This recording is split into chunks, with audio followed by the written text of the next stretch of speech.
ಏನಾಯ್ತು ಅನ್ನೋದು ಪ್ರಶ್ನೆ ಶುರುವಾಗಿತ್ತು. ಅಲ್ಲ, ಈಗ ಅದನ್ನ ಹುಡುಕಿಸ್ಬೇಕು. ಕಾಡಿನಲ್ಲಿ ಅವರು ಎಲ್ಲಿ ಬಿಸಾಕಿದ್ದಾರೆ ಗೊತ್ತಿಲ್ಲ, ಅದನ್ನು ಹುಡುಕಿಸ್ಬೇಕು. ಅದಕ್ಕೆ ಈಗಾಗಲೇ ಇಲಾಖೆಯವರು ಪ್ರಯತ್ನ ಮಾಡ್ತಿದ್ದಾರೆ.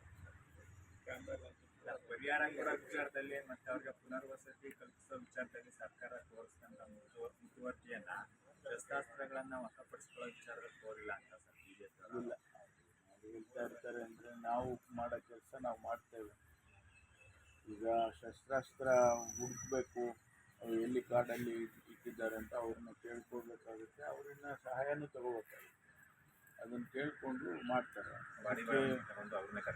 ಅದು ಅದಕ್ಕೆಲ್ಲ ಪ್ರೊಸೀಜರ್ಸ್ ಇದೆ, ಅದನ್ನು ಮಾಡ್ತಾರೆ. ಬಿ ಜೆ ಪಿ ಅವ್ರಿಗೇನು ಗೊತ್ತಿಲ್ಲ, ಅವರು ಕೂಡ ಸರ್ಕಾರದಲ್ಲಿ ಸರ್ಕಾರ ನಡೆಸಿದ್ರಲ್ಲ, ಅವ್ರಿಗೂ ಗೊತ್ತಿದೆ. ಅಲ್ಲಿ ಅವರಿಗೂ ಪೊಲೀಸ್ ಇಲಾಖೆ ಅವಾಗೇನು ಬೇರೆ ಇಲಾಖೆ ಆಗಿರಲಿಲ್ಲ, ಅವ್ರಿಗೂ ಇದೇ ಪೊಲೀಸ್ ಇಲಾಖೆ ಇದ್ದಿದ್ದಲ್ಲ. ಇಷ್ಟೇ ನಕ್ಸಲ್ರು ಸರ್ ಇನ್ನೂ ಇದ್ದಾರಾ ಕಾಡಲ್ಲಿ? ಇಲ್ಲ, ಅವರು ನಮಗೆ ಸಿಕ್ಕಿದಂಥ ಮಾಹಿತಿ ಪ್ರಕಾರ ಅವ್ರನ್ನ ಹೊರಗೆ ಹಾಕಿದ್ರು ಅಂತ. ಅದೇನೇನು ಕಾರಣ ಗೊತ್ತಿಲ್ಲ, ಅದನ್ನ ಈಗ ಹುಡುಕಿಸ್ತಾ ಇದ್ದಾರೆ. ಅವರು ಅದೇ ಭಾಗದಲ್ಲಿ ಮಂಗಳೂರು ಆ ಏರಿಯಾದಲ್ಲೇ ಇದ್ದಾರೆ ಅಂತ ಏನೋ ಒಂದು ಮಾಹಿತಿ ಇದೆ. ಈಗ ನಕ್ಸಲ್ ಮುಕ್ತ ಅಂತ ಹೇಳ್ತೀವಿ ಸರ್, ಇಷ್ಟಕ್ಕೆ ಮುಗಿದ್ರೆ ಸರ್ ಬೇರೆ ಏನಾದರೂ ಇದ್ದಾರಾ ಅನ್ನೋ ಮಾಹಿತಿ? ಇಲ್ಲ, ಬೇರೆ ಏನು ನಮಗೆ ಇಲ್ಲಿವರೆಗೆ ಸಿಕ್ಕಿರೋ ಮಾಹಿತಿ ಪ್ರಕಾರ ಇವರೇ 6 ಜನ ಲಾಸ್ಟ್ ಅಂತ. ಹೊರಗಡೆಯಿಂದ ಬೇರೆ ರಾಜ್ಯದಿಂದ ಏನಾದರೂ ಬಂದರೆ ಅದನ್ನು ಮಾನಿಟರ್ ಮಾಡ್ತಾರೆ. ಕೆಲವು ಸಂದರ್ಭದಲ್ಲಿ ಒರಿಸ್ಸಾ ಕಡೆಯಿಂದ ಬರೋ ಸಾಧ್ಯತೆ ಇದೆ, ಅಥವಾ ಕೇರಳದಿಂದ ಬರೋ ಸಾಧ್ಯತೆ ಇದೆ. ಅದನ್ನು ಬಾರ್ಡ್ರ್ನಲ್ಲಿ ಇನ್ಮೇಲೆ ಅದನ್ನು ಮಾನಿಟ್ರ್ ಮಾಡ್ತಾರೆ.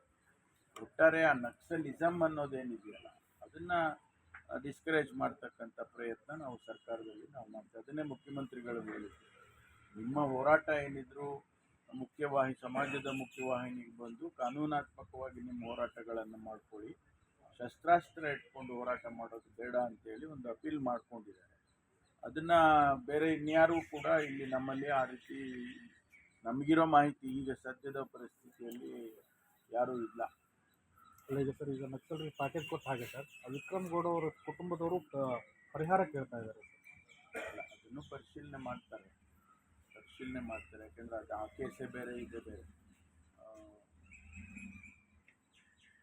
ಸರ್, ಇವತ್ತು BJP ಲಂಚ್ ಪಾಲಿಟಿಕ್ಸ್